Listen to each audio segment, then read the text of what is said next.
Si ignoras lo que ocurrió antes de que nacieras, siempre serás un niño. Cicerón. Una hora con la historia, un nuevo enfoque del pasado deshaciendo mitos, con Pío Moa. Pues una semana más con don Pío Moa en Informa Radio, una hora con la historia. Don Pío, bienvenido. Muchas gracias, aquí otra vez. Bueno, vamos a ver por dónde empezamos y vamos a continuar con el episodio que hoy corresponde, no sin antes escucharle sus reflexiones, también lo que escribe en el blog Más España, Más Democracia, www.piomoa.es. La verdad es que el panorama es casi dantesco, ¿no? Yo no sé si podemos llegar más... Es muy interesante, sí. Por otra parte, ¿no? Sí. Porque estamos verdaderamente... al borde de, se ha liquidado, se ha acabado el sistema del 78, el régimen del 78, y ahora se trata de si va a venir un régimen al estilo venezolano, que es lo que buscan algunos, o un régimen como debe ser. O sea, que mantenga la unidad de España y la democracia, ¿no? Aparte de eso, quería decir que estamos otra vez con la cuenta casi a cero. Es decir, ahora vienen los impuestos, son 900 euros, nos dejan prácticamente a cero. Entonces, quería recordar a nuestros oyentes, pues, la necesidad para mantener este programa de que lo apoyen. Claro. Que lo apoyen a ser posible con una cantidad mensual, no solo momentánea, ¿no? Porque eso ayuda solo en el momento, ¿no? Y claro, nos encontramos con que hay mucha competencia. Ahora mismo hemos estado viendo en la Wikipedia cómo a su vez están pidiendo dinero. Piden solo 2,70 euros. Que es muy poco, pero claro, ellos llegan a millones de personas. Claro. Aquí nosotros llegamos creo que a unos 100 y pico mil, ¿no? Sí. Entre la radio y... y un poquito más, pero efectivamente así es. Sí. Entonces, realmente, si tuviéramos garantizados 3.000 euros al mes, no tendríamos ningún problema. Pero normalmente no pasamos de 2.000 y pico. Y cuando llegan los impuestos, pues ya nos dejan. Apaga y vámonos, sí. Bueno, pues entonces voy a recordar ¿Número de cuenta? El número de cuenta, que es en el BBVA, y el número es ES09 0182 1364 3302 0154 y 3346. Como no lo habrán apuntado, pues simplemente volviendo a oírlo, ¿no? Eso es. Y volviendo al tema más inmediato, tenemos ahí el Congreso del PP, que simplemente ha reafirmado lo de siempre, ¿no? Y yo creo que es necesario entender a Feijóo. Feijóo, pues ha dicho que Galicia era una nación sin Estado. Ha dicho que en Galicia nunca hablaba públicamente en castellano, es decir, en el español común. O sea que se declaraba anticonstitucional y evidentemente en contra de la unidad nacional. Ha dicho que Galicia, lo que llaman Euskadi y Cataluña, pues se entienden mejor que con el resto. Ha dicho que en el problema lingüístico hay que profundizar en el inglés, que parece ser que es la solución que él propone, ¿no? Y ha dicho también que no iba a aprovechar ningún suceso, por, en fin, escandaloso que fuera, para demoler al PSOE. Y es lógico, porque siguen más o menos la misma política. Bueno, vemos que... no sé si recuerdan cuando el PP prohibía la bandera de España en sus mítines, no hace tanto tiempo, ¿no? Es más, esa bandera estaba excluida por todos los partidos, hasta que Vox empezó a imponerla y los otros se dieron cuenta de que les convenía utilizarla. Utilizarla, es decir, explotarla y al mismo tiempo ensuciarla, ¿no? Claro. Dice, es muy significativa ahora, a estas alturas, la consigna del PP. Toma partido por España. Pues es una buena consigna. Lo que pasa es que le falta la conclusión, porque Feijóo es separatista y amigo de los separatistas. La conclusión es, toma partido por España y vota a Vox, porque es la única alternativa, ¿no? Y también acierta cuando plantea el dilema o mafia o democracia. Es decir, o PP-PSOE o Vox. Digo, PSOE es PP, PSOE, y la S final pues es la S de separatistas. O la mafia o Vox. Y veo que dice Ayuso, el PP es la casa común de los que quieren derribar los muros en España. Pues claro, supongo yo que se refiere a los muros de sus casas, de sus mansiones y de sus fincas de recreo, para acoger allí a los niños y a los tag españoles como Abascal, y que no molesten a los demás. Hombre, la idea no es mala, ¿eh? A ver si la cumplen, ¿eh? Que abran sus casas, que tienen sus muros y que entren allí, pues, los niños y compañía, ¿eh? Así es. Los niños estarán contentos, ellos estarán contentos y los demás también estaremos contentos de librarnos de eso, ¿eh? Bueno, en cuanto al PSOE, pues bueno, el PSOE, que hay que decir, o sea, escribí el libro El PSOE en la historia de España a fin de que no quedara todo la gente en anécdotas, ¿no? Porque la gente ve las anécdotas, ve los escándalos, ve las historias momentáneas y claro, no ve la dinámica de fondo, ¿no? de la historia esta, ¿no?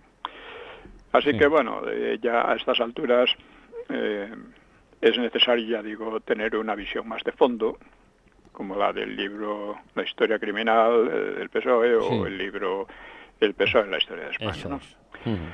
Pues he comentado actualmente en el blog y en Twitter lo que hago es poner comentarios muy breves, ¿no? O sea, dice, por ejemplo, el hombre de las saunas que perseguirá a los clientes de la prostitución. Claro, dice, es que quiere dejar sin clientela a la casa PSOE. Porque ¿qué es el PSOE? Pues se queda sin clientes muy malo. Complicado. El PSOE ha logrado también, porque lo decía una señora de allí, que ellos están por la igualdad de género y que no lo han conseguido del todo, pero van más allá. Yo creo que no, lo han conseguido. Porque en el seno del PSOE, todas, todes y todos son igualmente golfos. Golfas y golfes. Y coño, este es un éxito histórico, desde su punto de vista. Es necesario señalar algo muy peculiar de lo que ocurre en España, ¿no? Que un personaje con un falso doctorado, con relación familiar con la prostitución homosexual y de la otra, pues que tenga sometidos, o los haya tenido hasta ahora, y ahora menos mal que vemos cada vez una resistencia mayor, pero aún así, ¿no? Que tenga sometidos a jueces, a monárquicos, a obispos, a empresarios, a directores de medios de masas, y hasta ha decidido los premios Princesa de Asturias. Y aún sigue ahí. O sea, el hombre tiene un poder inmenso y uno no sabe si lo saca de las saunas o de dónde, ¿no? He comentado también el tema este que se repite también en USA y en otros lugares, ¿no? De artistas más o menos artísticos que dicen que van a abandonar el país. O sea, dice Almodóvar que si gana Vox se va de España. Hombre, pues ojalá en los dos puntos, que gane Vox y que él se vaya, ya que si se va pues estará más a gusto, ¿no? Por otra parte, en fin, hay muchos sitios a los que puede ir. Puede ir a Marruecos, puede ir a Irán, puede ir a sitios por el estilo. Allí acogen muy bien a todos estos homosexuales que iban con la bandera de Palestina y cosas así por el estilo, ¿no? Bueno, pues, claro, aquí estamos en una situación que es necesario una clarificación a fondo. Que no sea todo ese rollo de que si PP se une al PSOE, a Vox o Vox para echar al Saunas y cosas por el estilo. Eso no es completamente secundario. La cuestión de fondo son las políticas de unos y de otros. Naturalmente, como acaba de decir el PP, no está dispuesto a pactar con Vox. Sí.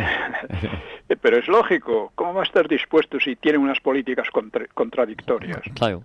Él está dispuesto al PSOE porque sí, es como él, ¿no? Bueno, pues he expuesto unas cuestiones básicas de política y que pueden servir de orientación a algunos, ¿no? Que pueden ampliarse, ¿no? Uno, la memoria histórica a la soviética, claro. El PP, el PSOE dice que sí, Vox dice que no. Las leyes totalitarias de género, pues el PSOE pues dice que sí y Vox dice que no. Dice que no. En cuanto a la subversión separatista contra la unidad nacional, el PSOE siempre ha dicho que sí, no es nada nuevo. Y Vox dice que no. En cuarto lugar, en cuanto a la eliminación de la independencia judicial, PSOE sí, Vox no. Y digo que sí porque esto viene ya de ¿cómo se llamaba? De Felipe González, que fue el primero en repartirse el poder judicial con el PP. Que al principio el PP dijo que aquello era un golpe de Estado, que lo era, pero un golpe de Estado mal disimulado, ¿no? Pero dijo, bueno, al final nos lo repartimos y esa es la democracia, según ellos, ¿no? Bueno, pues Vox se opone a eso. El PSOE no, al contrario, van cada vez más. En cuanto a la promoción del aborto como derecho, PSOE sí, Vox no. Porque, claro, la cuestión del aborto es muy complicada, de acuerdo, pero vamos a verlo en sus términos sociales reales. Cada año hay unos 100.000 abortos en España. Esto es una barbaridad absoluta. Y en cambio, al mismo tiempo, se está promocionando una inmigración masiva. Es decir, que hace la tendencia, digo, al margen de la cuestión moral, que está ahí y es fundamental, ¿no?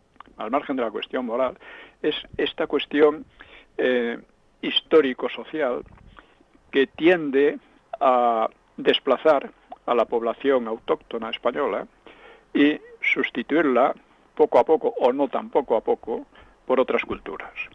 Y esto es muy importante porque la inmigración, hombre, nadie se va a oponer a la inmigración, siempre que no sea masiva, ¿no? Porque es ya una cuestión de cultura, no simplemente de beneficios económicos, como lo plantea la derecha, ¿no? Pues en fin, el PSOE apoya la promoción del aborto, Vox no. Sexto, la inmigración controlada y según necesidades, PSOE no, Vox sí. Claro, es una diferencia total, ¿no? Séptimo, inmigración masiva, legal e ilegal en función de intereses de partido, porque esperan conseguir con ello, lógicamente, votos, ¿no? Bueno, PSOE sí, inmigración masiva, legal e ilegal, Vox no. Esto es importante que todo el mundo entienda las diferencias, porque si no, estaremos siempre liados con las pequeñas batallitas de cada momento entre partidos de aquí y de allá, ¿no? Y esto, como digo, es fundamental que se sepa. O sea, hay unos partidos que están a favor de esta inmigración. ¿Por qué lo están? Pues primero, unos porque piensan que así ganarán votantes, porque además esto va acompañado de una nacionalización de masas de ellos, de 500.000 marroquíes han nacionalizado a esta gente, ya. que claro, les van a apoyar a ellos, ¿no? Y otros porque piensan que es una ventaja económica. Ellos hablan de esa estupidez de que van a pagar nuestras pensiones, que no tienen la menor intención de hacerlo, pero lo que consideran que es fundamental es tener una gran masa de mano de obra barata. con lo cual disminuyen, o sea, atacan también los salarios, etcétera, de los autóctonos, ¿no? Octavo, apoyo a la inmigración islámica. PP-PSOE sí, Vox no. Y esto es muy importante porque de todas las inmigraciones que tenemos, la más peligrosa y la más dañina es la islámica. Porque para estos señores que vienen del Magreb y de otros países islámicos, España no debe existir. Lo que debe existir es Al-Ándalus. Por supuesto saben que hoy por hoy son muy débiles para imponerlo, pero ya lo hacen de muchas maneras, desde profanar iglesias hasta atacar a la gente de por aquí, así por las buenas, robar, etcétera, porque eso lo consideran que, bueno, ellos tienen derecho, porque ellos son los que tienen la religión verdadera y los demás somos infieles, y el Islam es una religión de conquista, no hay que olvidarlo, ¿eh? Es más, el Islam ha tenido una evolución.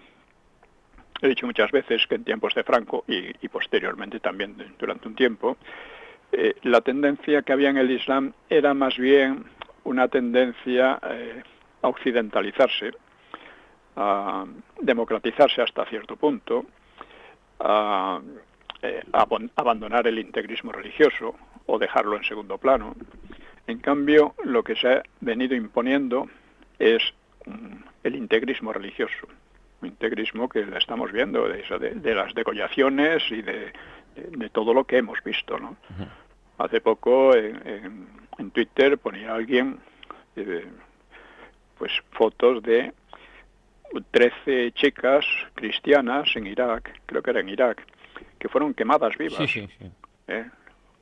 Ellos lo ven bien porque consideran que con eso están defendiendo la verdadera religión, están defendiendo a Dios, nada menos, ¿no? O sea, esta es la inmigración más peligrosa y la apoyan el PP, el PSOE y los separatistas. En Cataluña, por ejemplo, han traído a montones de musulmanes, de moros, ¿no?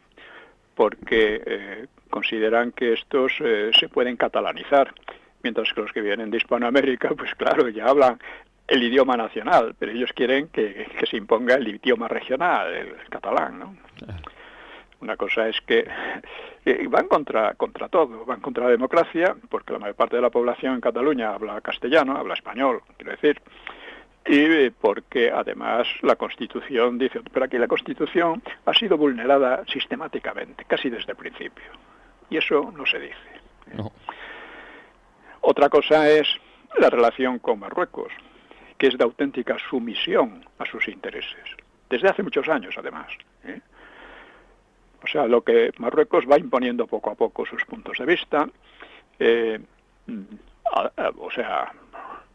ansía de manera abierta ocupar Ceuta y Melilla, probablemente las Canarias también, porque se lo están facilitando.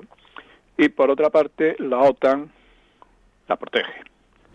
Sí. O sea, como ya sabemos, y he discutido a veces con algunos ingenuos, un poco tontos yo creo, dice, vamos a ver, ¿por qué la OTAN no protege Ceuta y Melilla si son partes de España? Pues porque no considera que sean partes de España. Y algunos decían, es que habría que reclamar que las protegieran. Dice, oiga, no sea tonto. O sea, ellos no hacen eso por un descuido o por un error, ¿no? Lo hacen porque es su concepción estratégica. Les viene bien, igual que mantener Gibraltar, ¿no? Sí. Luego, un 10º punto, lo estamos viendo también, es la destrucción de nuestra agricultura por intereses del Plan 2030 de la Unión Europea. Y claro, los PP-PSOEs pues están a favor, ¿no? Lo están realizando, no es que estén a favor, es que lo están llevando a cabo, ¿no? Y Vox es el único partido que se opone. Eso aparte de esta... En Vox hay un proyecto de lo que llaman soberanía energética, que soberanía no es una palabra adecuada, pero podríamos decir autosuficiencia energética, que es difícil porque España no tiene petróleo, pero tiene otras fuentes de energía que se pueden utilizar mucho mejor, ¿no? Y esto lo defiende sobre todo Del Rivero, ¿no? Sí, Luis del Rivero. Luis del Rivero. Sí. Y estas cosas pues son interesantes, mientras que esta gente está destruyendo la agricultura no solo en función de los intereses de Marruecos y de lo que impone la Unión Europea, del cambio climático y tonterías por el estilo, ¿no?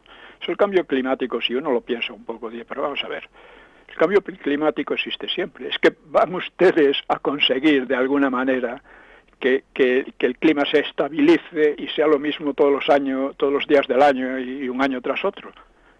Eso no lo va a conseguir nadie, es imposible. Entonces, ¿por qué hablan de cambio climático? Lo que querían decir es lo que decían antes, que tiene más sentido, calentamiento global. Sí. Y, oiga, mire, el calentamiento global no se ha probado en absoluto, y aunque pudiera haber un calentamiento global, es mínimo, y que ha ocurrido en otras épocas de la historia, no es nada extraño, ¿eh? Lo que es más, antes del calentamiento global lo que se hablaba era de la vuelta a una glaciación, ¿no? Porque resulta que el planeta está en la época interglacial más larga de la historia, ¿no? De la historia climática, ¿no? Climática, justo. Sí, y vemos además unas cosas contradictorias, porque te dicen, no, es que la corriente del Golfo se está debilitando y va. Bueno, ¿qué significa eso? Pues que vendría una época glacial. O sea, es una serie de cosas que lo único que buscan es alarmar, asustar a la gente, y lo hacen con algún objetivo. Un objetivo que no está muy claro, pero creo que tiene que ver con la idea de que el planeta tiene demasiada población humana y que hay que acabar con eso, ¿no? Sí. Otro tema, 11, la aceptación. Estoy hablando de temas políticos básicos. Sí, sí. La aceptación de la colonia de Gibraltar y de la protección de la OTAN a las aspiraciones expansionistas marroquíes. Muy bien, los partidos PP-PSOE son favorables. Vamos, sí. La aceptan totalmente, ¿no? Y Vox, no.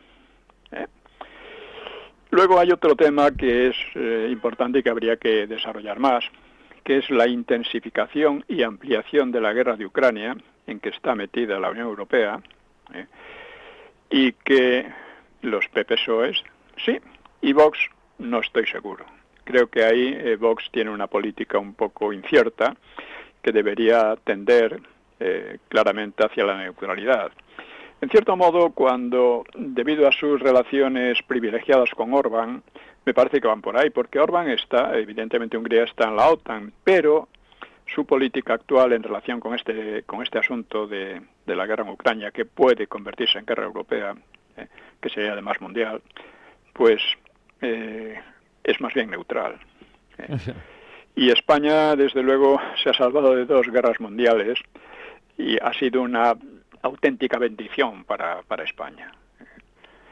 Y, en consiguiente, debiera ser una lección histórica que se mantuviera como una política de principio. En todo caso, España, en esas esas guerras que ha habido en que nada les iba ni les venía, España debe ser neutral.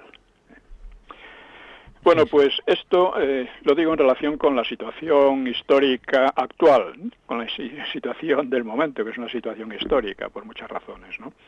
Y cómo aquí hay mucha gente no acaba de ver lo esencial, que son las políticas de fondo que lleva cada uno. Las políticas de fondo son esas, las que acabo de decir, y que definen tanto a Vox como alternativa frente al PP-PSOE, a los partidos PP-PSOE, que aceptan todas y aplican todas las políticas que hemos dicho y que, en mi opinión, y creo que en la opinión de mucha gente, son nefastas. Van contra España, contra la unidad de España, contra la democracia y contra la independencia. Bueno, pues con esto vamos a seguir un poco con los temas que estábamos tratando sobre el franquismo. El franquismo hay que analizarlo de manera más profunda de lo que se ha venido haciendo. Porque por una parte están sus logros evidentes, por otra parte está el carácter antidemocrático y, en definitiva, antiespañol de todos estos partidos. Ahora, cuando hemos visto en fin, las diferencias políticas, vemos que efectivamente son antiespañolas en la mayoría de ellas, abiertamente antiespañolas. Y esto, pues, hay que verlo en una relación, en su relación histórica, cuando empezó, ya hemos hablado un poco de ello, que en España tiene un origen bastante próximo, que es el 98, la derrota del 98 frente a USA, que creó una enorme crisis, una terrible crisis moral en el país, y otra, un origen un poquillo más lejano, que es la invasión napoleónica. Una de las consecuencias peores de esa invasión fue que dividió a España internamente por primera vez desde 3 siglos antes. En el libro Hegemonía Española y Comienzo de la Era Europea he analizado por qué un país que no era ni el más poblado ni el más rico de Europa, sin embargo, alcanzó la hegemonía. Y una de las causas principales es que gracias a su mejor organización interna fue durante 3 siglos el país más estable internamente de Europa. Si lo comparamos con cómo estaban y lo que pasaba en otros, España era indudablemente más estable. Y eso le daba una proyección y una fuerza interna también mayor. Bueno, pues esto desapareció con la invasión napoleónica. Entonces vinieron lo que se ha llamado las 2 Españas, vino la lucha, las guerras civiles entre liberales y carlistas, vinieron los pronunciamientos, que eran pronunciamientos entre los propios liberales, vino esa sensación de, ¿cómo diríamos?, de insatisfacción interna, de división, de peleas, y que es un poco aquello que trataba de eliminar el franquismo. Sí. Bueno, pues entonces, digamos que el 98, o en relación con el 98, se van delimitando 2 posturas intelectual-políticas que vienen representadas por 2 intelectuales muy importantes, por Ortega y por Menéndez Pelayo. Ortega y Gasset y Menéndez Pelayo. Y bueno, como eso ya lo hemos visto aquí, hemos tratado un poco, como entonces aparecen allí 2 Españas, 2 ideas de España enfrentadas, ¿no? Y eso vuelve a aparecer en 1949. Esa controversia. En el 49 aparece de manera como controversia intelectual. En el 98 aparece como un enfrentamiento mucho más radical. Con el triunfo del franquismo en la guerra, el enfrentamiento era imposible, pero intelectualmente estaba ahí. Entonces, ya digo, desde 1949 se desató en España una fuerte polémica que iba a durar 2 décadas, con ensayos y artículos sobre Ortega y Unamuno, se llamaban así, sobre Ortega y Unamuno, que no tuvieron una proyección política directa, ya digo, porque el franquismo había, digamos, estabilizado la nación, ¿no? Pero tuvo gran importancia espiritual, porque definió 2 corrientes de fondo en el régimen, definió sus autoconcepciones y sus aspiraciones, ¿no? Ortega se había exiliado huyendo del Frente Popular y maldiciendo la República, igual que habían hecho los otros 2 padres espirituales de ella, Gregorio Marañón y Pérez de Ayala, y tantos otros escritores más, ¿no? Porque siempre se habla de los escritores exiliados, sí, pero la mayoría se exiliaron huyendo del Frente Popular, y los que quedaron aquí y luego volvieron fueron sin duda más y probablemente mejores que los que permanecieron en el exilio, ¿no? Sí. Bueno, pues Ortega volvió a España y el 4 de mayo, volvió en el 45, el 4 de mayo de 1946 reabrió con una conferencia el histórico Ateneo de Madrid. En el 46 se estaban recrudeciendo las amenazas exteriores contra el franquismo, y esto es significativo, ¿no?, de lo que estaba haciendo Ortega. Su conferencia se titulaba Idea del teatro, Y bueno, la sala estaba llena por una multitud, ¿no? Y es la sala, y fuera de la sala, y hasta las aceras próximas al Ateneo, ¿no? Y estaban presentes pues Azorín, Pemán, Marañón, Eugenio d'Ors, Serrano Súñer, Sánchez Mazas, el embajador de Italia, el encargado de negocios de USA. Recordemos, el encargado de negocios sustituía, claro, los embajadores habían sido retirados, ¿no? O estaban a punto de retirarse. Y el embajador de Italia pues representaba a la Italia de posguerra. Bueno, Ortega describió la situación de España y de Europa. Dijo esto: por primera vez, tras enormes angustias y tártagos, España tiene suerte. Pese a ciertas menudas apariencias, a breves nubarrones que no pasan de ser meteorológicamente anécdotas, el horizonte de España está despejado. Mientras los demás pueblos de Europa se hallan enfermos casi todos, el pueblo español, lleno sin duda de defectos y de pésimos hábitos, da la casualidad de que ha salido de esta turbia y turbulenta época con una sorprendente, una casi indecente salud. Luego lo que hacía era constatar, lo mismo que su discípulo Julián Marías, antifranquista por cierto, y muchos otros, pues constataba que el ambiente social era de optimismo, a pesar de las estrecheces de la época. Era un ambiente de esfuerzo optimista en que se iba a superar todo aquello. Bueno, para el régimen pues fue un respaldo cultural, ya que se trataba del filósofo español más prestigiado dentro y fuera de España. Eso lo demostraría pronto en Berlín también. Sin embargo, su figura no encajaba bien en la contextura ideológica del franquismo.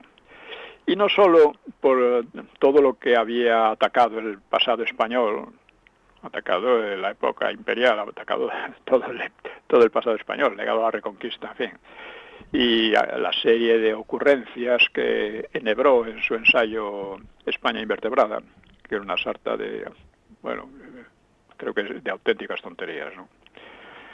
Bueno, pues curiosamente esas ocurrencias estaban semi-olvidadas y en parte se habían asumido, sobre todo por la Falange, pues dentro de un espíritu que debía poner nuevamente a España en pie.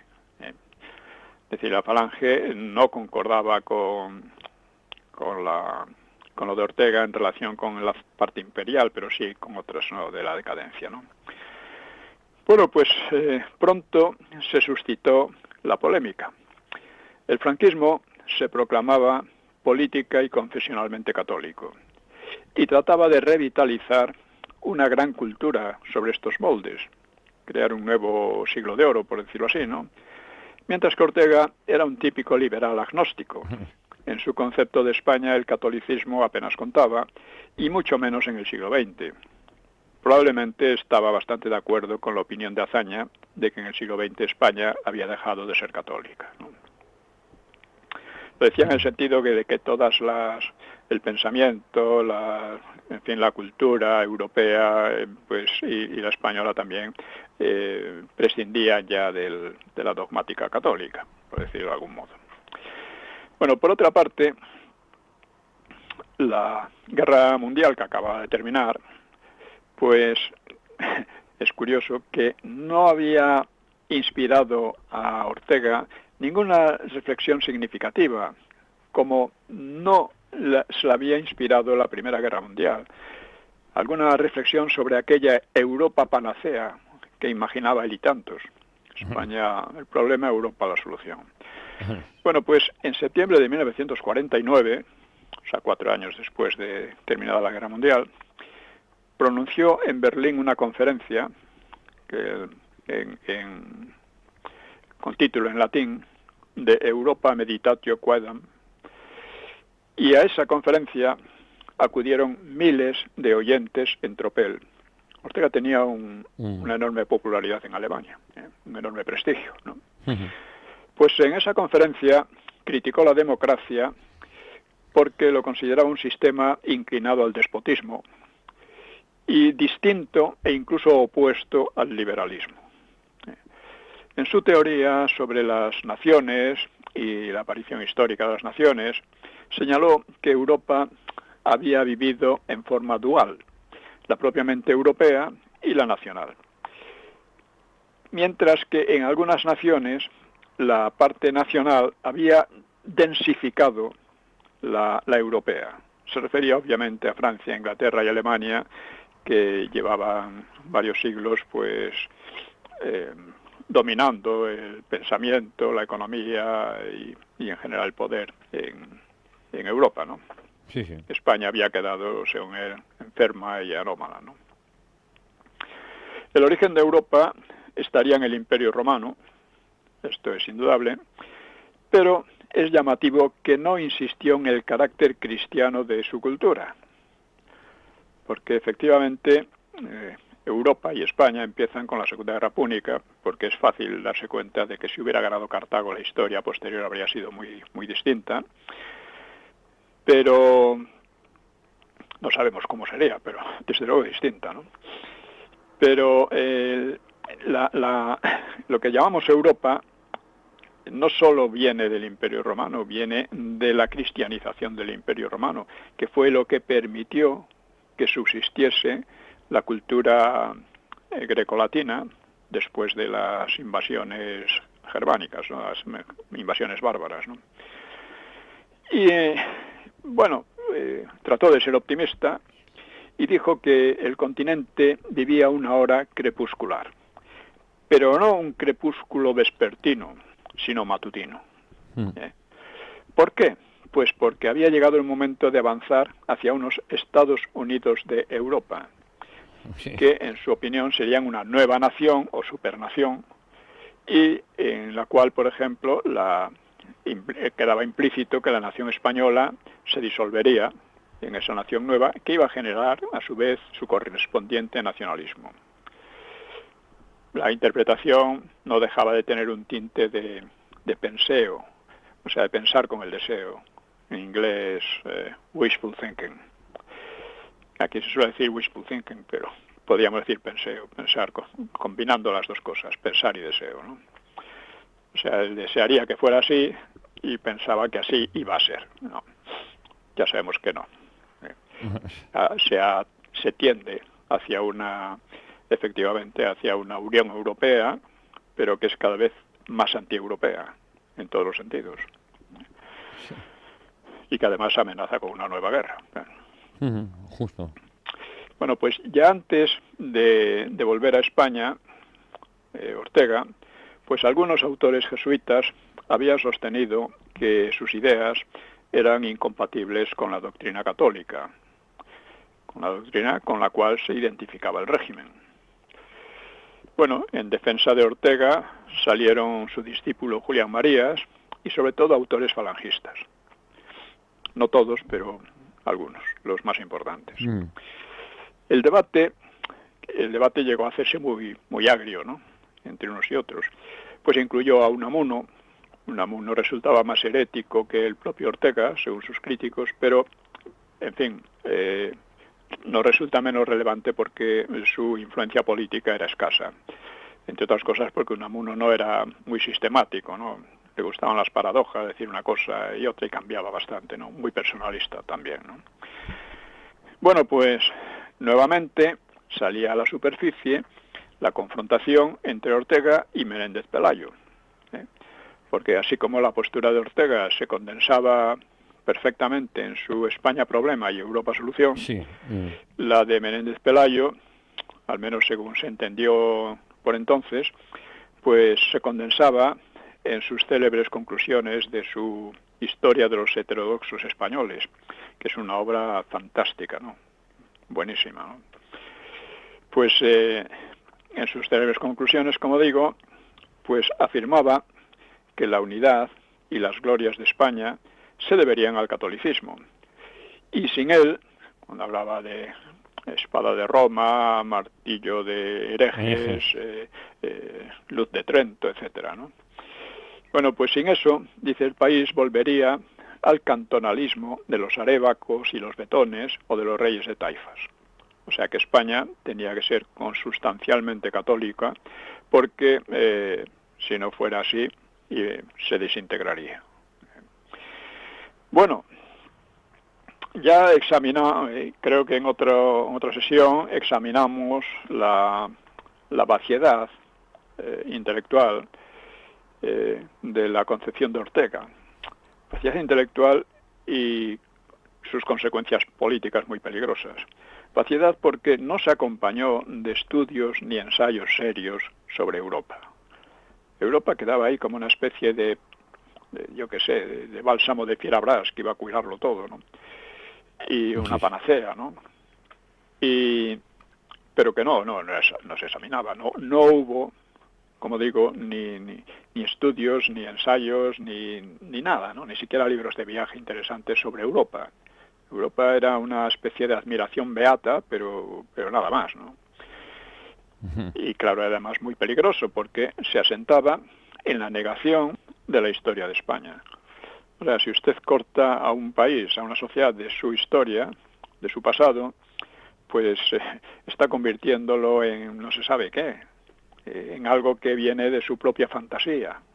Una España fantástica, la de Ortega, que además pues los separatistas, los socialistas, etcétera, coincidían en atacar la historia de España, pero cada uno tenía una solución distinta sobre cómo tenía que ser el país. Y eso fue lo que al final derivó en la Guerra Civil. Eso es. Bueno, pues la posición de Menéndez Pelayo tenía también muchas dificultades, ¿no? Porque empezaba por entrañar cierta confusión entre Dios y el César, que es una relación siempre muy, muy complicada. El catolicismo es universalista, no es nacional. Y lo compartían con España muchos otros países europeos. Y además Francia tenía cierta preeminencia, era la hija primogénita de la Iglesia. Por lo demás, el catolicismo común a España, Francia, Inglaterra, Italia o Alemania, pues no había ahorrado conflictos políticos y guerreros y bélicos entre ellas, ¿no? Y la irrupción del protestantismo los había agravado, pero siempre manteniendo una base común cristiana. Los protestantes se consideran igualmente cristianos, es más, los auténticos, ¿no? Se consideraban así, ¿no? Y el interés de la Iglesia en la unidad de España, pues ha sido muy relativo. Durante la Reconquista no siempre favoreció la unidad, y a la Iglesia se debe en buena medida la separación de Portugal. Y cuando escribía Menéndez Pelayo, pues ya iban cobrando cuerpo los separatismos vasco y catalán, y los dos tenían una fuerte influencia eclesial, y además con profetas, vamos a llamarlo así, tan católicos como Sabino Arana o Prat de la Riba. Eran muy católicos, muy relacionados además con la iglesia regional, las iglesias regionales, ¿no? O sea que parece que había cierto impulso eclesiástico para volver a los arévacos y los letones o a los reyes de Taifa, ¿no? Y además eso sigue actualmente.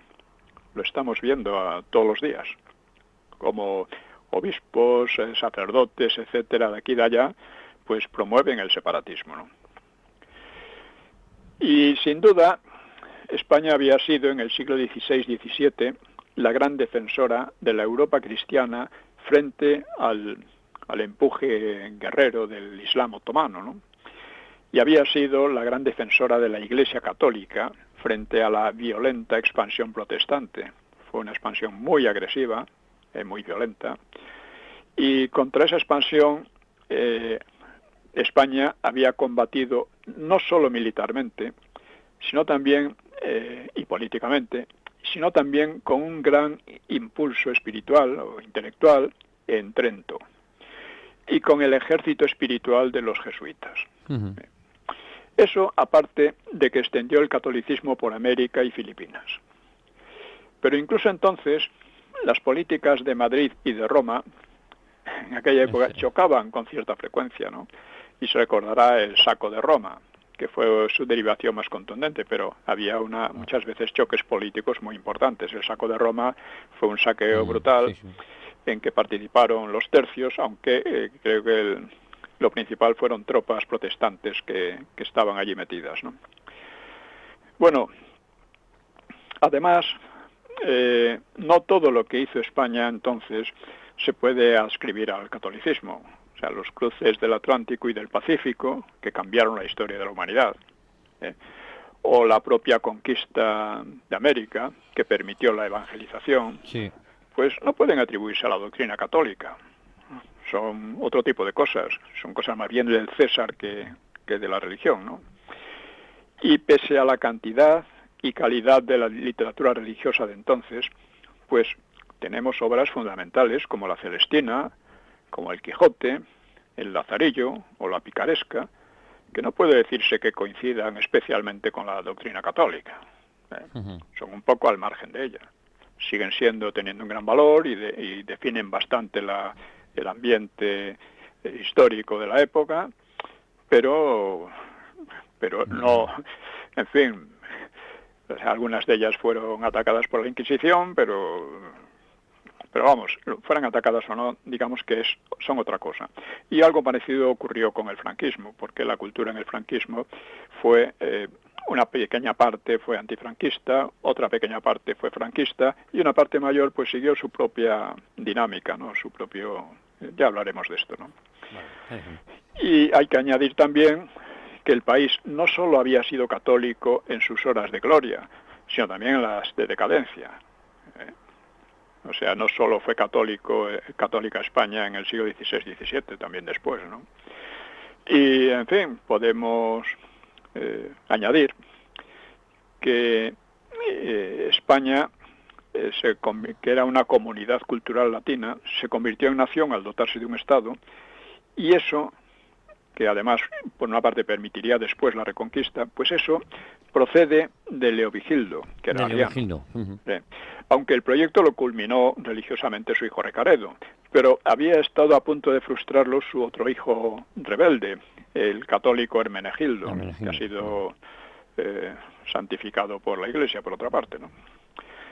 Quiero decir que las relaciones, la receta de Menéndez Pelayo tenía estos defectos, si los analizamos, ¿no? Así que tanto la conclusión de Menéndez Pelayo como la de Ortega pues suenan un poco desenfocadas, ¿no?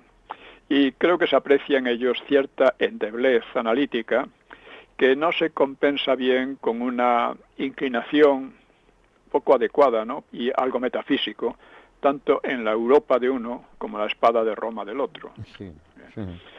Aquella Europa era como muy metafísica y la espada de Roma, pues en algunos momentos, pero no siempre, ¿no? Luego la polémica que hubo en los años 40 y 50 e incluso a principios de los 60, pues tuvo un trasfondo filosófico que aquí en este examen es secundario, porque su significado fue ante todo político o metapolítico, ¿no?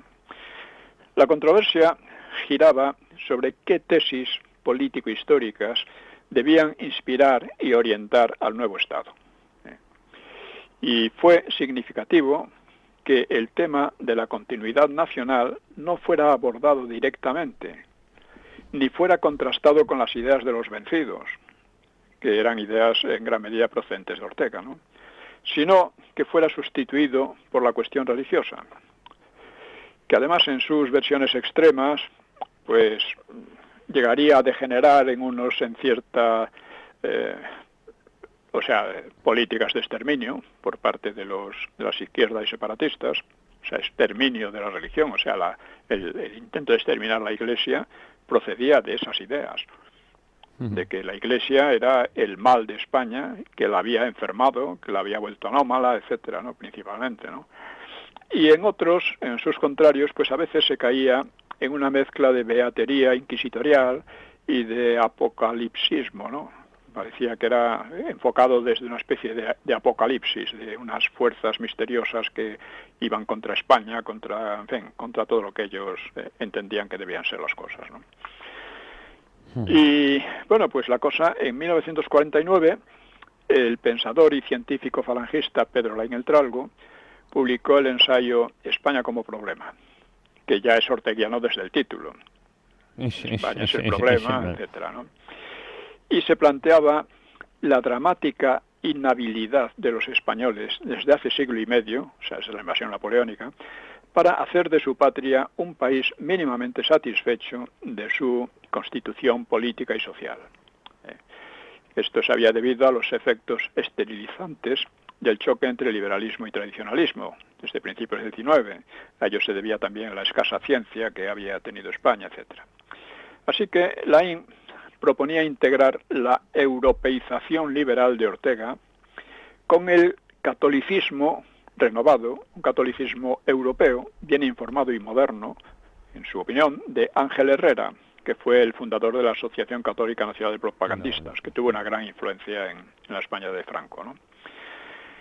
Esa confluencia entre la europeización de unos y de otros, pues permitiría lo que él llamaba el proyecto de Ortega.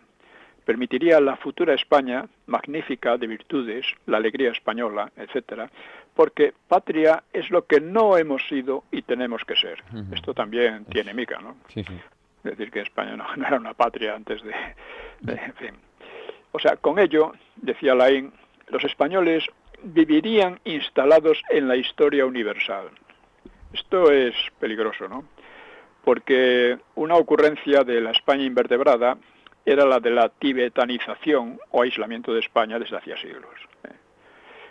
Entonces, claro, esa instalación universal, pues quizá habría obligado a España a entrar en las feroces guerras mundiales.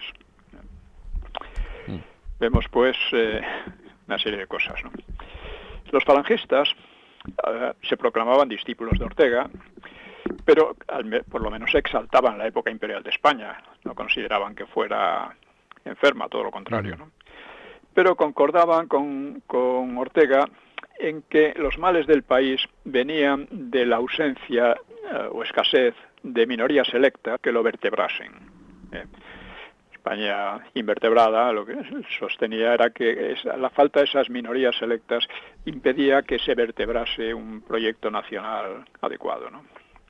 Don Pío, nos quedan 3-4 minutos a lo sumo. Bueno, pues esto tiene mucha amiga y seguiremos, ¿no? Sí. Así, al hombre masa y al señorito satisfecho, que son expresiones en La rebelión de las masas, de otro libro de Ortega, el señorito satisfecho, que se cree con todos los derechos sin ninguna obligación, pues a estos los falangistas oponían una élite autoexigente en lo intelectual, lo moral y lo político.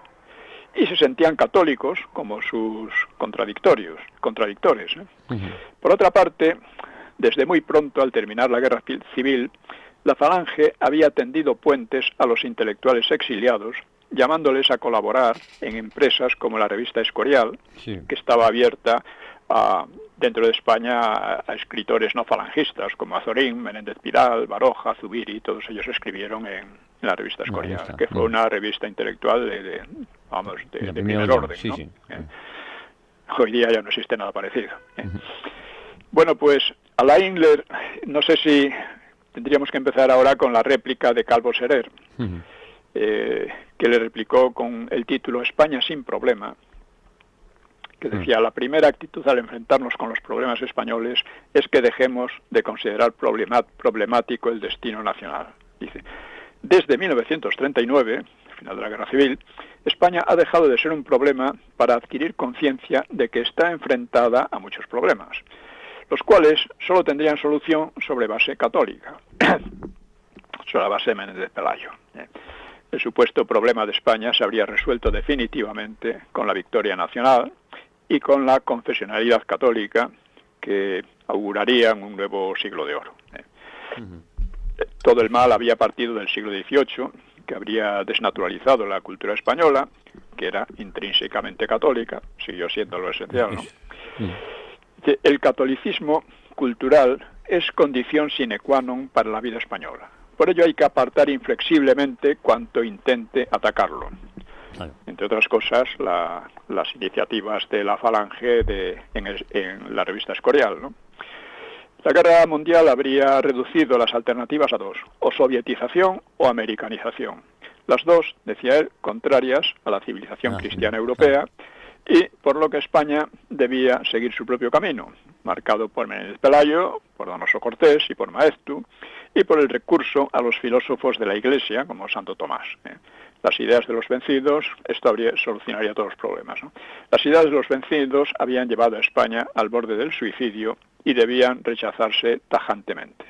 Bueno, seguiremos porque el tema es muy, muy importante, muy interesante, y en él sigue existiendo de otra manera, porque en la transición se fueron imponiendo de nuevo las ideas de Ortega, debido en gran parte al agotamiento de las ideas de Calvo Serer, que representaba a Calvo Serer, que por cierto Calvo Serer se volvió un antifranquista furioso, como también se volvió muy antifranquista Lain Entralgo. Pero bueno, de esto ya hablamos en otra ocasión. Si solo falta, podemos dar por aquí por terminado el programa, porque pues nos entraríamos en unos temas muy amplios, ¿no? Bueno, prometemos volver, Dios mediante, la próxima semana aquí a Informa Radio a una hora con la historia. Le mando un abrazo muy fuerte, don Pío. Un abrazo para todos. Y no olviden la cuestión económica, que es acuciante. Nos guste o no. Hay un sector cultural que vive de los fondos públicos que nos obligan a pagar a todos, claro, y otros que tenemos que recurrir a nuestros afines, ¿no? Sí. Pues ahí lo dejamos, don Pío, recordando que nos ayuden, que no tenemos ningún tipo de ayuda en este programa. Eso es. Bueno. Un abrazo fuerte, don Pío. Un abrazo. Gracias. Igualmente. Hasta ahora. Adiós.